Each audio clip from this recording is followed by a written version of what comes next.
Thank you so much for tuning in to the Central Indiana Sports Report's IndyCar Report with Elijah Poe. On this week's IndyCar Report, we're going to be previewing Milwaukee, talking Marcus Armstrong, Will Power, Alex Palou, and how much we admire Roger Penske for what he's turned IndyCar into. Also, we do this 2 or 3 times a week during the season. IndyCar Report, race preview, and then race reaction, and once a week during the off-season. Please subscribe and tune in every week to the IndyCar Report.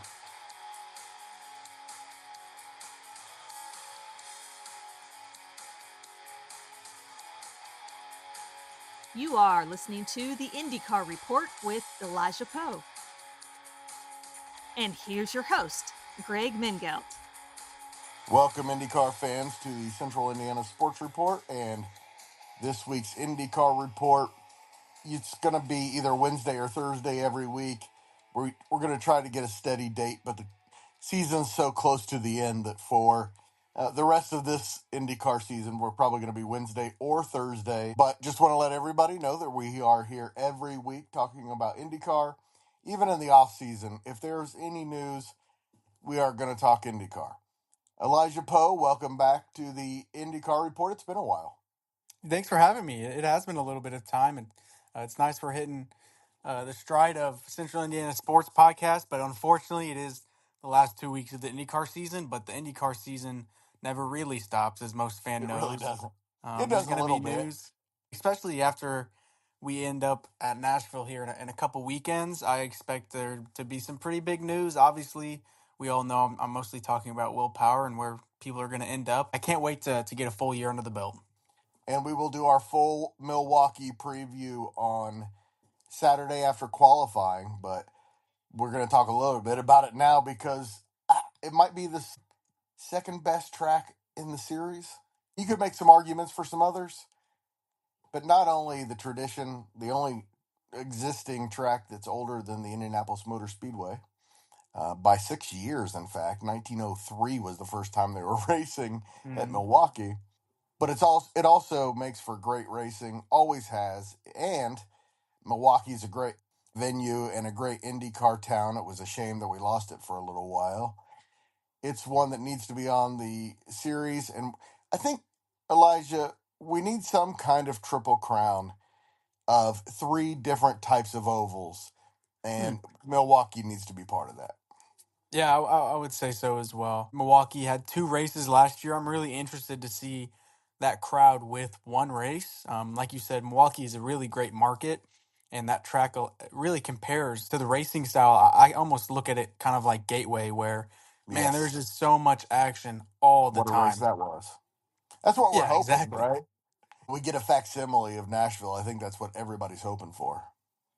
Yeah, it should be just such a great race. And I love the fact that IndyCar is ending their season with a potential bang because you've got this lead up to Milwaukee Mile, which have done a great job.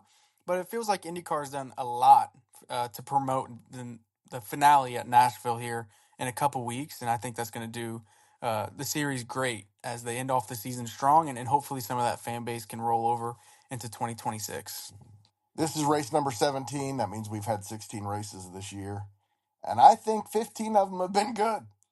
Yeah, they really have. You look at Thermal Club, which we don't even really count here on this podcast, has been the We only try to really big. forget it as much as we can. Thermal's been their only really big stinker of the season, and other than that, the racing, especially post 500, I feel like has been just on another level. We talked after Alex Palou clinched his 4th IndyCar championship, but we haven't talked about it since. We talked about how competitive the series is. Just an amazing, amazing season he's had. And if he can close it out with another oval win in the last 2 weeks, it would make it even. I think it would just be a cherry on top. And with how that number 10 crew is running, I would not be surprised at all to see them win. Obviously, having picked up an oval win earlier this year, he's sitting at 8 wins right now. That Foyt record feels like it's out of reach because, these ovals are so unpredictable. But even if he's able to get the 9 wins in the season he's had and the caliber of drivers that are in IndyCar nowadays, it's truly unprecedented in what he's doing. I think he makes a really strong case for being, arguably the best IndyCar season anybody's had. Not only that, but he's likable. I think everyone in the paddock likes him. Yeah. We're very fortunate to have him in IndyCar. Yeah, couldn't have said it better. Having a premier talent like that at the top of your sport that is also likable, promotable, and is so great with fans. I've seen countless stories on people waiting 2 hours for autographs, and he'll get them after media sessions or stuff like that. And that's what you want for IndyCar because these drivers are marketable. IndyCar and the teams just have to market them because people are going to really love these drivers who they are. Alex Palou did not win at Portland. That was Will Power. Big win for him. Big win for Penske. I would have bet anything, Elijah, that Penske was going winless this year. So a big win in a lot of ways for Will. It is, and entering that contract next year, obviously having David Malukas run the Gallagher sponsor at Portland, I think the signs are on the wall, and it really feels like in the way how Will is talking and from other reporters as well, it really feels like Malukas is a pretty done deal for 2026. And Hey, obviously we could be wrong, never know. Will Power could hammer out a win or two here in these last two races. and Elijah, in the past, Penske could have added a car and kept Will Power and gotten David Malukas. But from what you're saying, that's not allowed anymore. Yeah, it's a shame IndyCar has brought this charter system into play where a team You is get it, really though. is really only able to run three cars unless another team it happens to leave IndyCar. Say maybe you don't have that 27 number completely full, but right now it's more of an engine dealership issue with who's getting those engine supplies and stuff. But I mean, I think we would all love to see Will Power stay at Penske. And if there was an option to run four, I mean, just thinking of a team with Joseph Newgarden, Scott McLaughlin, Will Power, and David Malukas, that is a scary lineup. It really is. And no matter where Power ends up next year, somebody's getting a good driver. I think Sunday proved that. He's still got this. He's still got the speed. Obviously, I'd be interested to see where he maybe would have performed if he was on a different team this year because he's been clear cut. I think we can definitively say he's been the clear cut best driver at Penske this year. Really, Consistent. the only way that you say that Will Power's been a disappointment is by comparing him to old Will Power. And that's probably not a fair thing to do. But it'll be interesting to see what happens there. I think he's going to end up somewhere and a team that's going to go, oh, we'll take that in a heartbeat. Yeah, and with the way things have played out in silly season so far, obviously Marcus Armstrong has signed for another contract with Meyer-Shank Racing, so that lineup of Felix Rosenquist and Marcus Armstrong is here to stay, Mm, which is honestly great for them. mm. But I think that leaves a really big spot for Will Power to possibly go to Ray Hall Letterman Lanigan. Is the only real viable solution I see him landing at, unless they just straight up switch Malukas If I Power were with Will four. Power and my options were Ray Hall and Foyt, I would sit out a year and see what came up. I would race Indy and see what was out there. Maybe drive sports cars, do something like that because Will Power should not be going down to the minors. And again, nothing against Foyt and Ray Hall. They're the minors. Let's be honest. No, it's just the truth of IndyCar right now. You've got Yeah. this top level of teams where, as an organization standpoint, they've just got it down better, and that's just the point we're at in the sport. It's not saying those teams can't climb up because I think if the sport does get bigger and there is more funding there, I think we could have an even more competitive series than we already have, which is a crazy thought to think. But yeah, you're right. Seeing Power leave Penske, I think it would just be wrong. He's done so much for that program. He's got their only win of Yeah, the year. I get it. But again, if you're one of the other teams, the competitors, got to be looking at him hard. Absolutely. He definitely deserves that top seat. And I know you mentioned Dennis Hauger. We can get into that rumor a little bit. We've got some talks that he's potentially signed a contract to Juncos-Hollinger Racing, which That's would right. then put Connor Daly and Stingray Robb into question. I guess my question is to you is who would you like to see beside him? I mean, I know this is all hypothetical, but who would be really a strong partner next to Dennis Howard there at Hugo Solinger? Again, if someone like Prema, someone like Juncos Hollinger, if they could go out and give Will Power some big money, they're the minors right now too, but there is some promise with those teams. Those teams haven't struggled for years and years. And as you've mentioned before, Prema is an outstanding organization. I was thinking Meyer-Shank, of course, and I Yeah. want to talk more about Marcus Armstrong here in a minute. Yeah, and I'm hoping if things don't work out on the IndyCar side that he's able to secure a nice seat in sports cars, although Yeah, he does not have experience in sports cars like quite like, Scott Dixon does per se, but nobody has Scott Dixon experience in sport cars.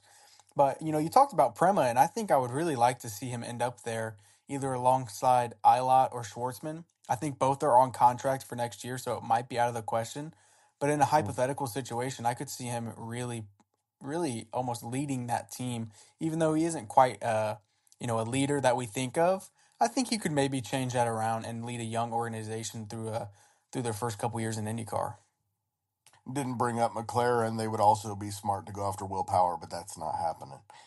All right, we're talking about Marcus Armstrong, and you brought up that his teammate is Felix Rosenquist, and you have to look at it from this way. Those two guys know that they're the future of this sport. They're a big part of it.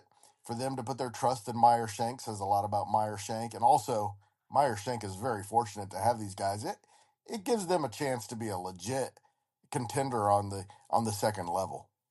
It does. And, there's not a lot of teams, or the bigger teams especially, all run these three-car driver lineups. But if you look at this driver lineup with Marcus Armstrong and Felix Rosenquist, I would argue that it might be not the strongest, but it's definitely in the top three team-wise. Just in how this organization has run in the second half of the IndyCar season, they just look so rapid, not only in qualifying, but also in race pace as well. I mean, both drivers are sitting in the top 10 and the points in the championship, which is just astounding for a team that is only running those two cars. It really is. And not just that they're only running those two cars, but how new they are. I think people forget that because they've won the 500, but it's been less than a decade that they've been around. Yeah, it's incredible the things they do in the sport, and I'm going to be really interested to see how they can take a step up in the next couple of years. They've had these few years of laying their groundwork in IndyCar, and it feels like they're really now hitting their stride. So they're going to be very fun to watch here in the next couple seasons, and what a driver lineup to do it with. And it's possible that Connor Daly will be out at Juncos-Hollinger. We hope not because it seems like it's been a good fit. But you know that he's going to get a ride because he's so good on ovals, which means if you hire him, you have a chance to win Indy. Absolutely, and I would honestly be shocked if Juncos-Hollinger didn't re-sign him. He's well Yeah. above It seems the like the a good points. relationship.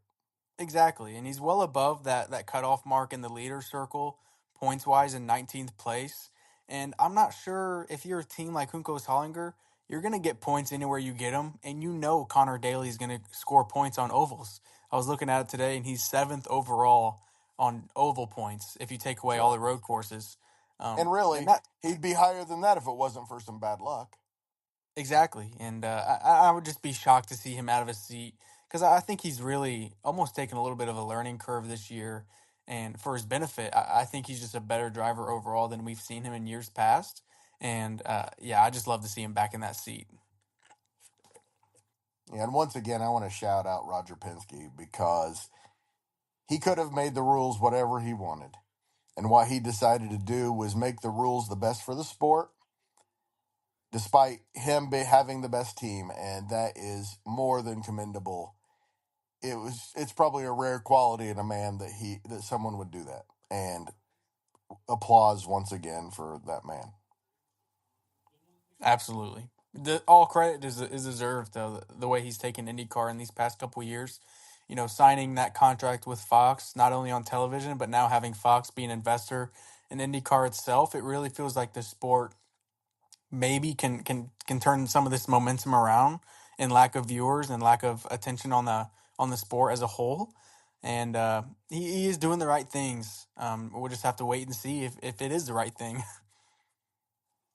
And I think you'll agree that a big part of the future success is reliant on good oval racing, and it's looking like Chicagoland Speedway may be on the schedule next year.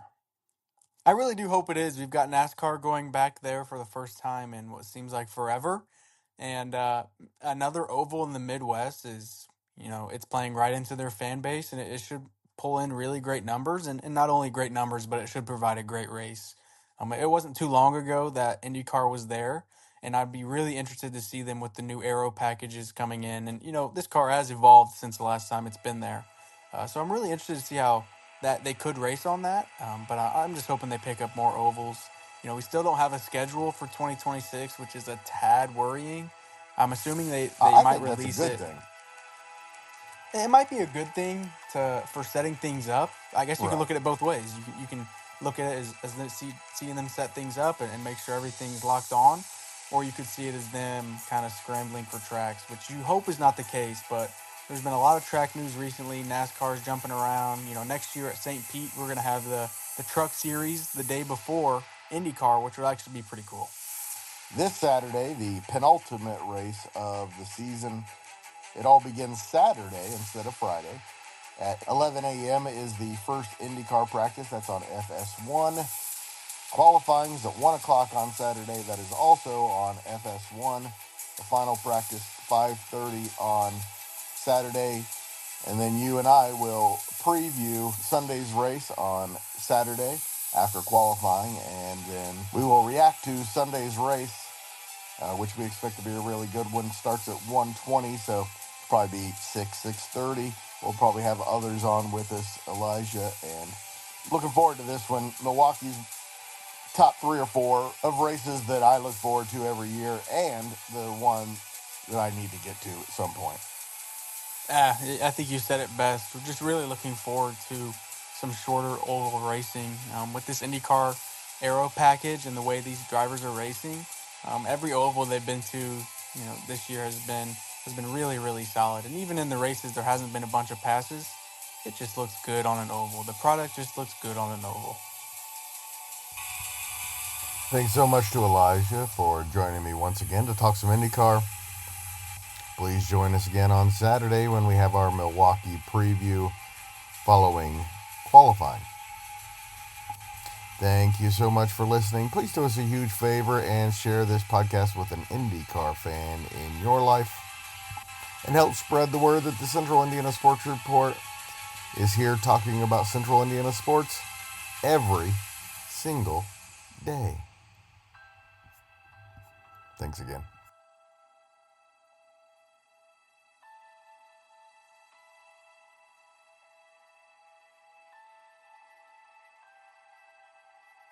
The Central Indiana Sports Report is a product of ITG Media, and I love Susie.